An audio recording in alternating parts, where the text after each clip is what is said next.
దేవుడు ఒకరికి తోడై ఉంటే, దేవుడు ఒకరి పక్షం వహిస్తే, శాపాలు పెడదాము దుర్మార్గాలు చేద్దామని వచ్చిన వాళ్ళు కూడా పూర్తిగా దీవించి మేలు చేసే పోతారు. దేవుడు తోడై ఉన్నవానికి కీడు చేసే మగోడెవడు లేడు. హలో, దేవుడు ఎవనికి తోడై ఉన్నాడో వానికి ఒరిజినల్గా కీడు చేసే మగోడెవడు లేడు. కీడు చేశానని ఎవడన్నా సంకలు ఎగరేసినా తిరిగి చూస్తే వాడు పూర్తిగా మేలే చేసి ఉంటాడు. ఏలయనగా దేవుడు వానికి తోడై ఉన్నాడు.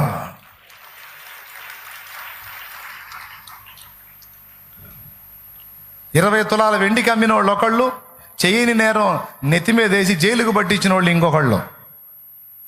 ఇద్దరు కలిసి ఐగుప్తు సింహాసనం ఎక్కిచ్చారు. ఇప్పుడు చెప్పండి, మేలు చేశారా కీడు చేశారా? ఎవరికి? యోసేపుకి ఎక్కించాడు. అదే నేను చెబుతుంది, నిన్ను పాడు చేద్దామని నీకు ఇబ్బందులు కలిగించిన వాళ్ళందరూ కొంత జర్నీ జరిగిన తర్వాత వెనక్కి తిరిగి చూస్తే వాళ్ళు పూర్తిగా నీకు మేలు చేసి ఉంటారు. ఎలయనగా దేవుడు నీకు తోడై ఉన్నాడు. దేవుడు నీకు తోడై ఉన్నాడు. చెప్పు, దేవుడు నాకు తోడై ఉన్నాడు. నా ప్రభువు నాకు సహకారుడై ఉన్నాడు.